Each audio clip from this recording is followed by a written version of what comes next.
Hello everyone and welcome back. I'm Clint Sensei and today we are continuing our journey into inspirational stories. We're going to explore some of the most inspiring true stories in human history. But we aren't just going to sit back and listen. I'm going to do these a little differently. We're going to dive deep. We're going to look at the language, we're going to learn some vocabulary, and also discuss and think about the choices these historical figures made. This is all about building your reading, listening, and critical thinking skills, which are important in our everyday life.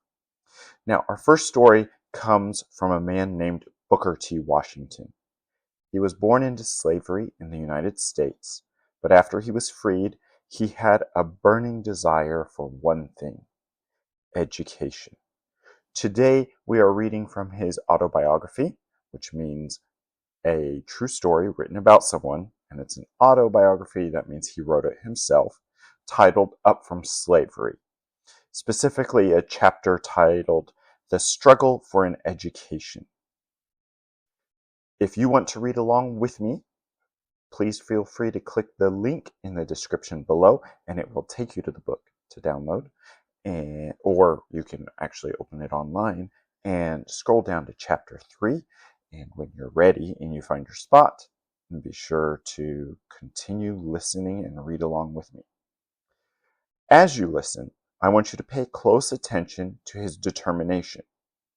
He starts with absolutely nothing. No money, no shoes, and no idea where the school even is. And before we actually start, I want you to get into the right mindset. So we want to start with a big question. Here, my question for you is, have you ever heard about an opportunity or a skill, like learning a language or learning a craft or learning how to make something or do something, that instantly made you feel on fire, like I have to learn that? I want you to think about what that was. And if you want to drop it in the comment, I'd love to read that. And we'll come back to that at the end of the story. Grab a piece of paper if you want to write down some new words or new ideas or answers to questions, and let's get on with the reading. Chapter 3: The Struggle for an Education. One day, while at work in the coal mine, I happened to overhear two miners talking about a great school for colored people somewhere in Virginia. Colored people here would refer to African Americans from back in the day, and this is happening not long after slavery was abolished by the war between the states, or the American Civil War in the United States. This was the first time I had ever heard anything about any kind of school or college that was more pretentious than the little colored school in our town. Some of our language has changed, but I'm reading his original words, so the words colored and Negro are the way he writes them. If you're following along reading, it's not the language we use today, but since this is an educational piece, we will continue to read. And we're not using it in a derogatory way. We're not using it to make fun of people. We're just reading a story. So that makes it a little different. It's not terminology you would use every day outside to call anybody by these terms. In the darkness of the mine, I noiselessly crept as close as I could to the two men who were talking. I heard one tell the other that not only was the school established for the members of any race, but the opportunities that it provided by which poor but worthy students could work out all or a part of the cost of a board, and at the same time be taught some trade or industry. So, the cost of board or the cost of boarding, and we still have what we call boarding schools today, means you get to stay there. Children get to stay at the school, they live at the school, and they sleep, eat, and then they go into school to learn. Now, today, most boarding schools are going to be paid for by the parents, but here, there's a big opportunity here because these students can work to pay for their own school at the school. As they went on describing the school, it seemed to me that it must be the greatest place on earth, and not even heaven presented more attractions for me at that time than did the Hampton Normal and Agricultural Institute in Virginia, about which these men were talking. I resolved at once to go to that school, although I had no idea where it was, or how many miles away, or how I was going to reach it. I remembered only that I was on fire constantly with one ambition, and that was to go to Hampton. This thought was with me day and night. I want you to pay attention to two words here: resolve and ambition. These two words show how strongly Booker T. Washington felt about getting an education. His resolve means he set a very strong purpose. Nothing is going to change his mind. This is what he was going to do. He is going to go to school. And ambition is a big goal. It's not a small goal, it's a very big goal. And this is my big goal. This is what I am working towards, my ambition. Go to school at Hampton. After hearing of the Hampton Institute, I continued to work for a few months longer in the coal mine. Just to let you know, coal is similar to, you might be familiar with charcoal for making a barbecue, but coal comes from the ground. You have to mine it from the ground, big caves and tunnels made into the ground. It is very hard, very dirty work, and back then, very unhealthy. Even today, still a bit unhealthy, but very, very unhealthy back then. So people who worked in the coal mines had very bad health lately. So for Booker to get a chance to be out of the coal mines and get a different job would be a very good thing. And usually the pay was very bad. There were people who worked in coal mines were very poor. And we're going to find out more about that as we continue reading. While at work there in the coal mine, I heard of a vacant position in the household of General Lewis Ruffner, the owner of the salt furnace and coal mine. So vacant position means an empty job. There's a job opening in the house instead of working in the mine. Mrs. Viola Ruffner, the wife of General Ruffner, was a Yankee woman from Vermont. And Yankee just means a person from the Northeast or from the north of the United States. And at this time, Booker T. Washington is in Virginia, or West Virginia, which is considered the South. Mrs. Ruffner had a reputation all through the vicinity for being very strict with her servants, and especially with the boys who tried to serve her. Few of them remained with her more than 2 or 3 weeks. They all left with the same excuse: she was too strict.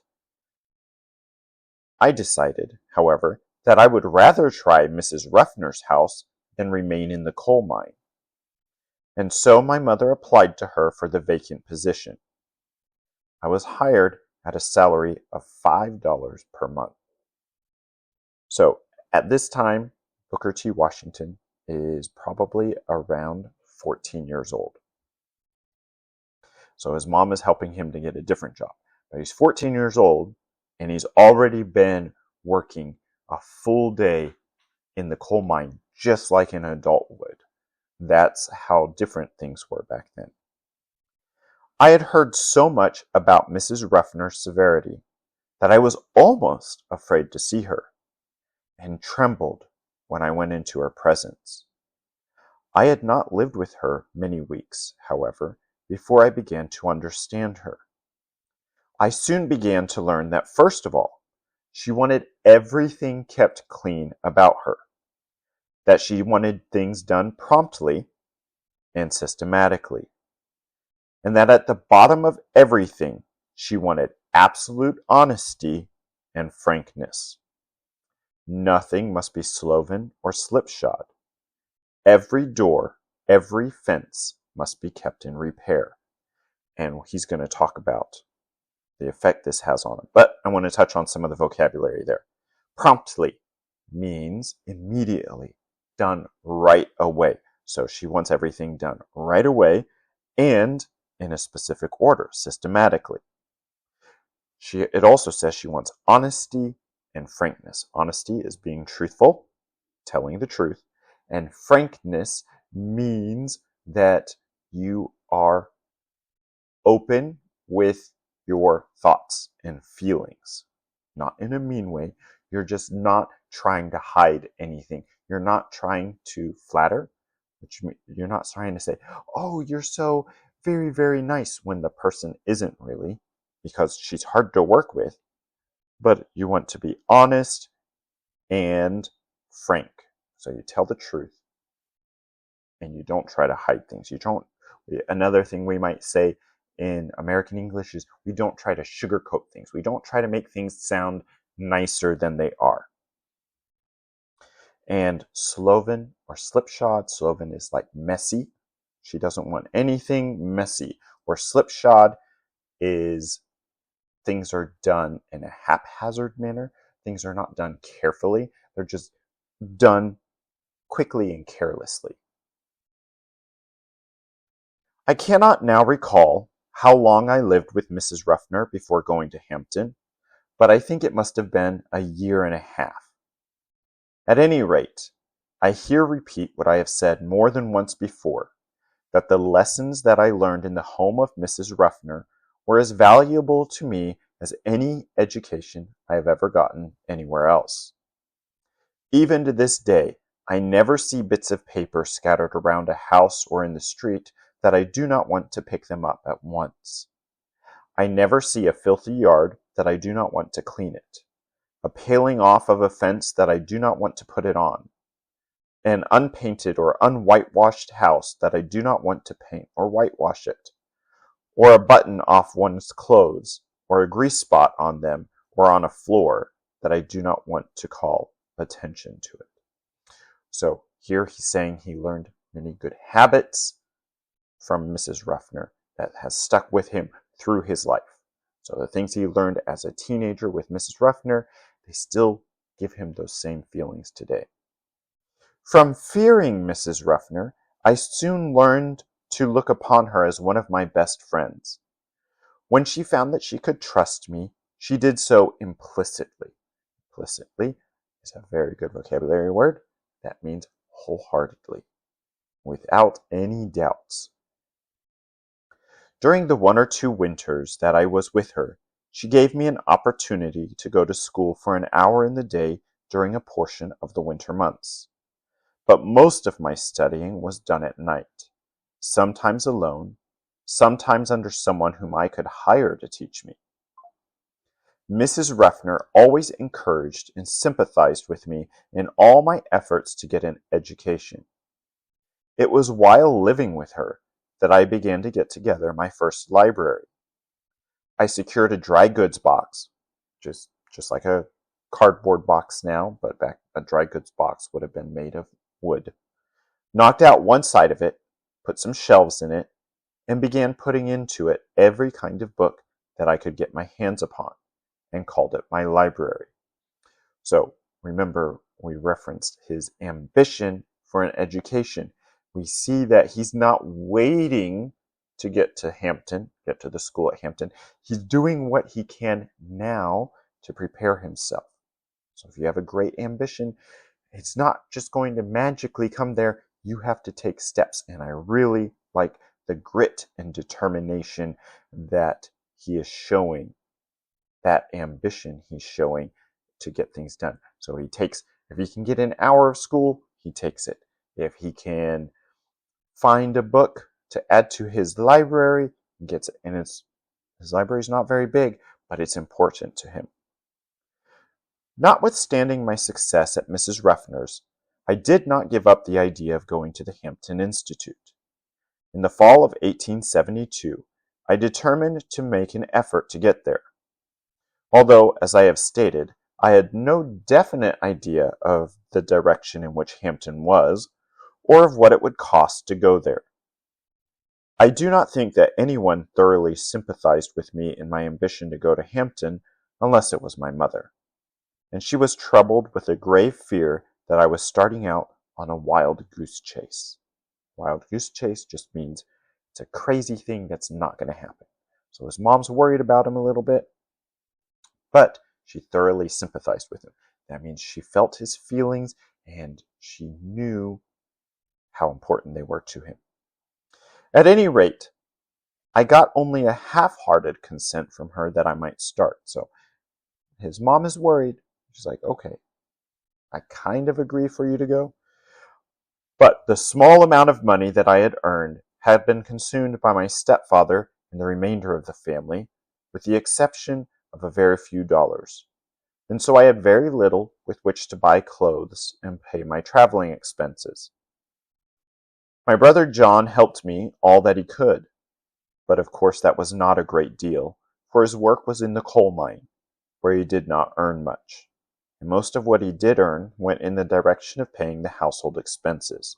So his older brother is also already working in the coal mine, and just like I said, not much money made there, but his brother is trying to help him as much as he can.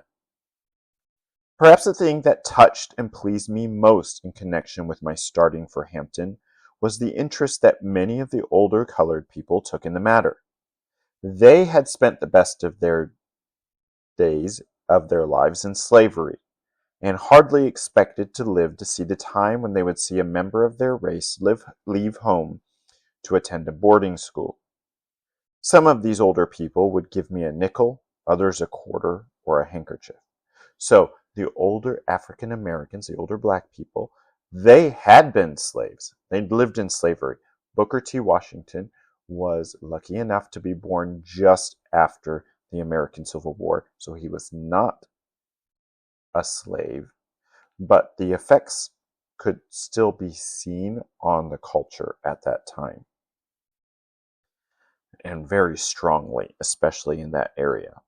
And you'll see more in the story in a bit. But these older people who did experience slavery, they learned he wanted to go to school, and they all tried to help him as much as they could. A nickel is 5 cents, a quarter is 25 cents, just a little bit of money, but every little bit helps. Finally, the great day came, and I started for Hampton. I had only a small, cheap satchel that contained a few articles of clothing I could get.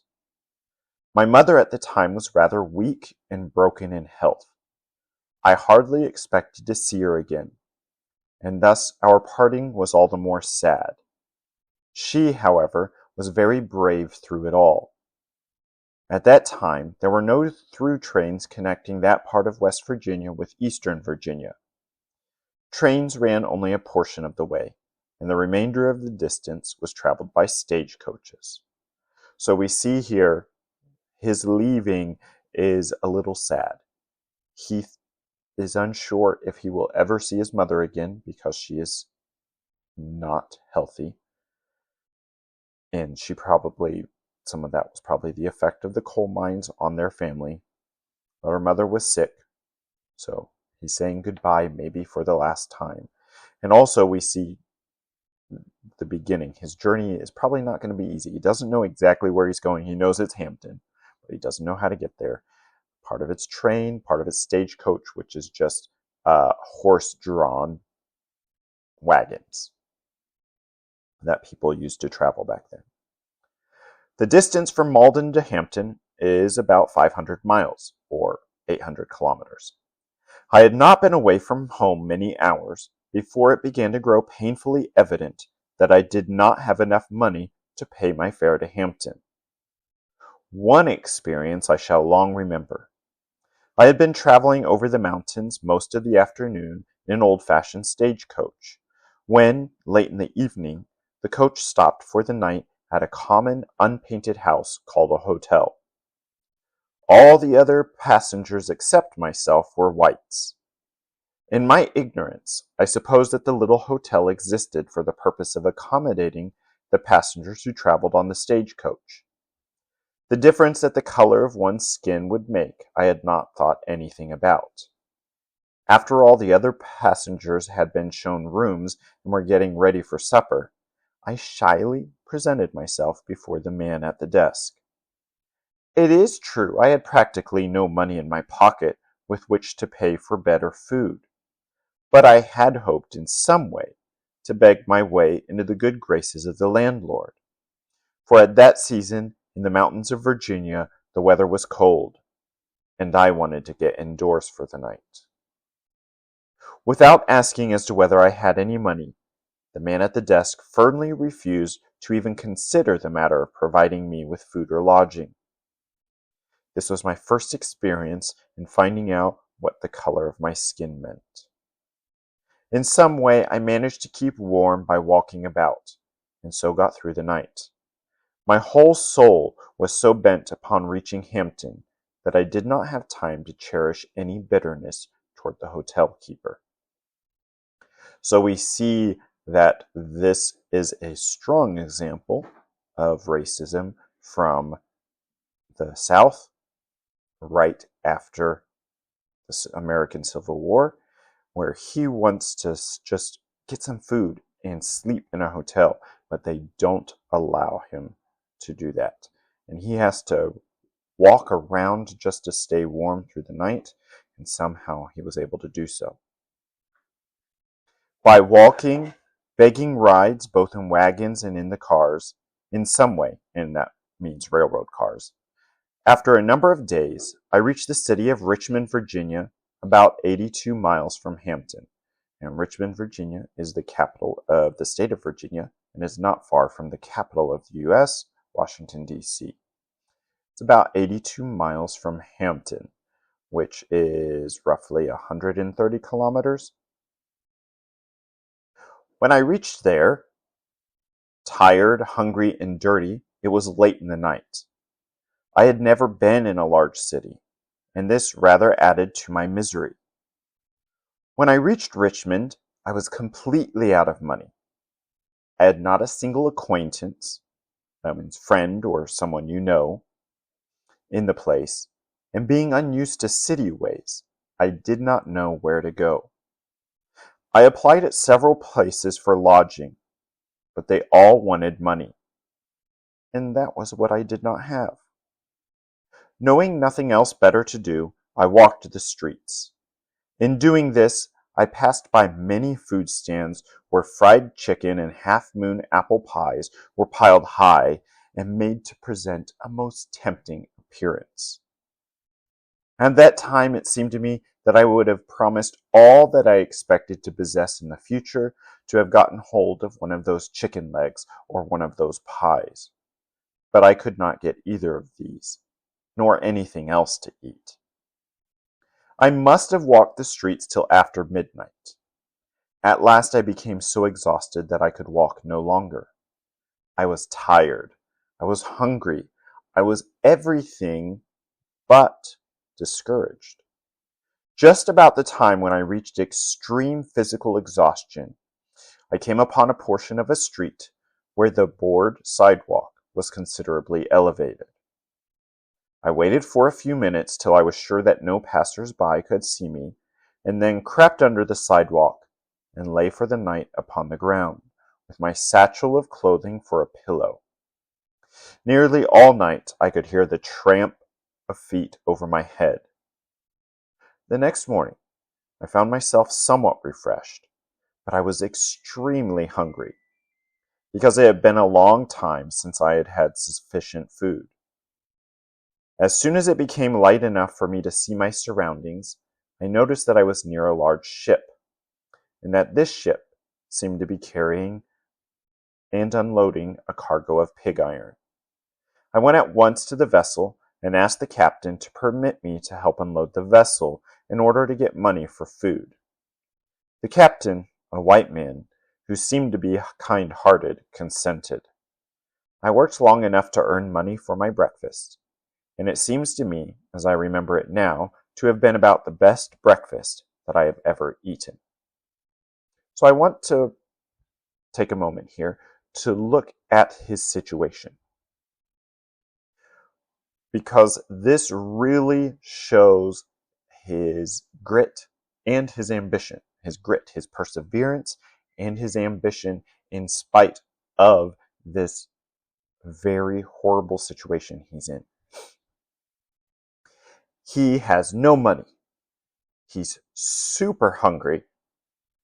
He can't stay at a hotel. He has no bed. He doesn't know anybody. He's in a strange city. Now, most people in a situation like that might turn around and be like, this is too difficult. I'm going to go home. I'm going to go back to my mom who's sick. I'm going to go back to my brother who loves me, and I'll just work there and it's okay. But no, what does he do? He finds a place to sleep that's under the sidewalk, the wooden sidewalk. And he sleeps on the ground on an empty stomach. He hasn't eaten all day. Still, somehow he sleeps on the ground. It's not a comfortable sleep. He can hear the people walking above him. He sleeps a little bit refreshed, wakes up in the morning, still extremely hungry. And what does he do? First thing he's looking for is not a way to go home. It's a way to work. He still has that ambition. He still has that strong goal of going to Hampton. So, he finds a job, makes just enough money to buy himself breakfast, and he said it felt like one of the best breakfasts ever. And we see the strength of his ambition, that kind of grit. Have you had that kind of grit that helps you to persevere through so you can reach that goal you want to? Things might be going absolutely disastrously wrong, but grit and that perseverance, that strength of spirit to get you through, that's important. My work pleased the captain so well that he told me if I desired, I could continue working for a small amount per day. This I was very glad to do. I continued working on this vessel for a number of days. After buying food with the small wages I received, there was not much left to add on the amount I must get to pay my way to Hampton. In order to economize in every way possible, so as to be sure to reach Hampton in a reasonable time, I continued to sleep under the same sidewalk that gave me shelter the first night I was in Richmond. Do you see that? His ambition is so great that he's trying to save every little penny he can. So now he's making money. He's not finding a room. He's still sleeping under the sidewalk. Many years after that, the colored citizens of Richmond were very kindly tendered me a reception at which there must have been 2,000 people present. This reception was held not far from the spot where I slept the first night I spent in the city, and I must confess that my mind was more upon the sidewalk that first gave me shelter than upon the recognition, agreeable and cordial as it was. So I gave him a party, and it happened to be very close to that sidewalk, and he was thinking more about the sidewalk. When I had saved what I considered enough money with which to reach Hampton, I thanked the captain of the vessel for his kindness and started again. Without any unusual occurrence, I reached Hampton, with a surplus of exactly 50 cents with which to begin my education. To me, it had been a long, eventful journey, but the first sight of the large 3-story brick school building seemed to have rewarded me for all that I had undergone in order to reach the place. If the people who gave the money to provide that building could appreciate the influence the sight of it had upon me, as well as upon thousands of other youths, they would feel all the more encouraged to make such gifts. It seemed to me to be the largest and most beautiful building I had ever seen. The sight of it seemed to give me new life. I felt that a new kind of existence had now begun, that life would now have a new meaning. I felt that I had reached the promised land, and I resolved to let no obstacle prevent me from putting forth the highest effort to fit myself to accomplish the most good in the world. So again, that word resolve, not going to let anything stop. As soon as possible after reaching the grounds of the Hampton Institute, I presented myself before the head teacher for an assignment to a class. Having been so long without proper food, a bath, and a change of clothing, I did not, of course, make a very favorable impression upon her, and I could see at once that there were doubts in her mind about the wisdom of admitting me as a student. I felt that I could hardly blame her if she got the idea that I was a worthless loafer or tramp. For some time she did not refuse to admit me. Neither did she decide in my favor, and I continued to linger about her and to impress her in all the ways I could with my worthiness. In the meantime, I saw her admitting other students, and that added greatly to my discomfort, for I felt deep down in my heart that I could do as well as they if I could only get a chance to show what was in me. After some hours had passed, the head teacher said to me, "The adjoining recitation room needs sweeping. Take the broom and sweep it." It occurred to me at once that here was my chance. Never did I receive an order with more delight. I knew that I could sweep, for Mrs. Ruffner had thoroughly taught me how to do that when I lived with her. Now, this is my absolute favorite part of the story, and this is why I chose the story. Here we have the headmaster of the Hampton Institute, the head teacher. She's not giving him a math test or a spelling test or a reading test. She gave him a broom. Why did she do that? What's your reading comprehension to the test here? And your thinking skills. Why did she do that? Let's look a little bit more into it and come back and we'll think about why she did that. I swept the recitation room 3 times. Then I got a dusting cloth and dusted it 4 times. All the woodwork around the walls, every bench, table, and desk, I went over 4 times with my dusting cloth. Besides, every piece of furniture had been moved, and every closet and corner in the room had been thoroughly cleaned.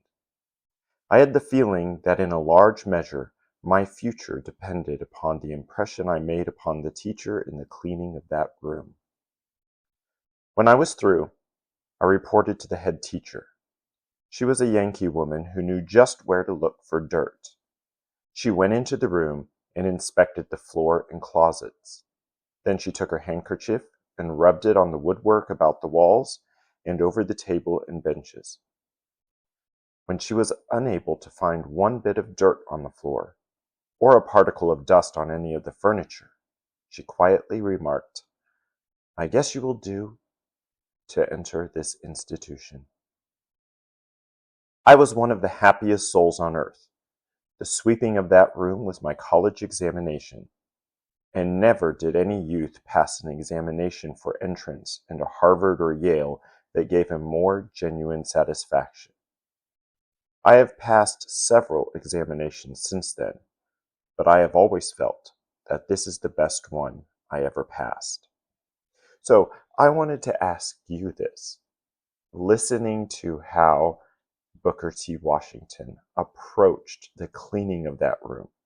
Cleaning a room might seem like a simple task, but he gave it everything he could.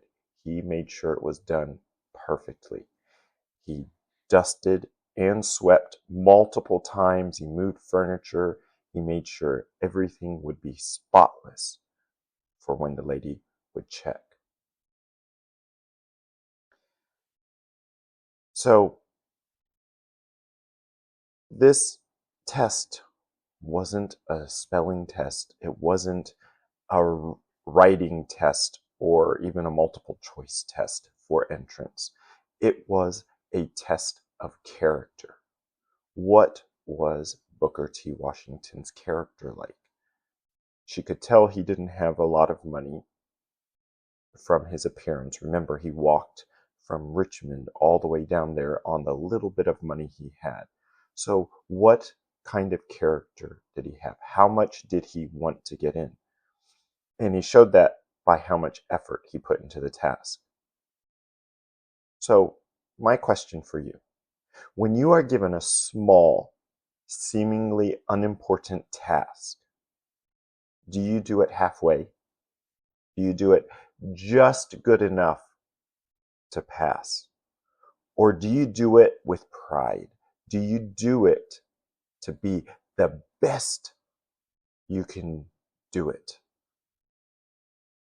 As Booker proved, how you do the small things tells the world exactly how you will handle the big things. And that's what I mean by a test of character. I have spoken of my own experience in entering the Hampton Institute. Perhaps few, if any, had anything like the same experience that I had. But about the same period, there were hundreds who found their way to Hampton and other institutions after experiencing something of the same difficulties that I went through. The young men and women were determined to secure an education at any cost. The sweeping of the recitation room in the manner that I did, it seems to have paved the way for me to get through Hampton. Miss Mary F. Mackey, the head teacher, offered me a position as janitor. And janitor is the person who cleans buildings, and he's going to be cleaning the school. This, of course, I gladly accepted, because it was a place where I could work out nearly all the cost of my board. The work was hard and taxing, but I stuck to it.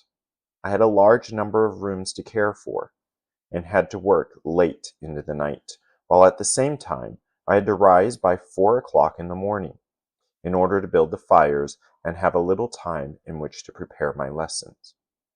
In all my career at Hampton, and ever since I have been out in the world, Miss Mary F. Mackey, the head teacher to whom I have referred, proved one of my strongest and most helpful friends. Her advice and encouragement were always helpful in strengthening to me in the darkest hour.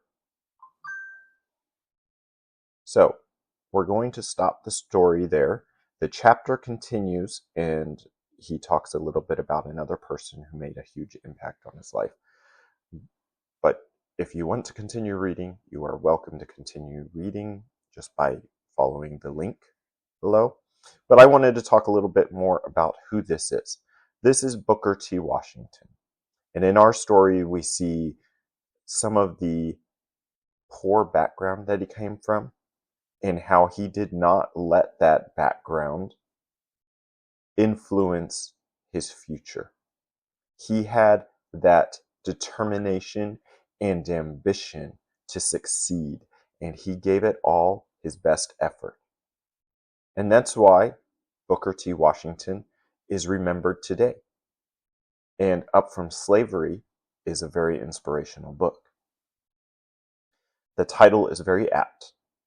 He was a child when slavery was abolished, and coming from a very poor background in the South during the Reconstruction period, he made something of himself. He became one of the most important men of that period and one of the most influential African Americans in all of American history. He went on to successfully start his own university called Tuskegee University in Tuskegee, Alabama. And some of his graduates from that university, not that he personally taught, but later, graduates from that university became very famous in World War II for creating the first all-black American fighter squadron. So his influence is very important. Booker T. Washington and George Washington Carver were both very influential African Americans during that Reconstruction period in the South.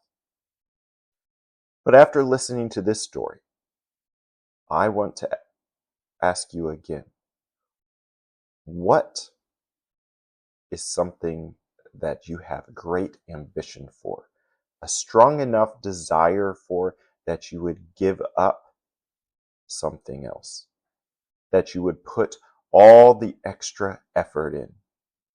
Or maybe just listening to this story has given you inspiration to put that drive in your thinking of something that you want now, that you do want to put that effort into. If you have an example, I would love it if you'd leave a comment for me below and tell me about it and keep thinking about it. And then next week on Thursday, we'll be looking at another inspirational story from another historical person. Until next time, goodbye.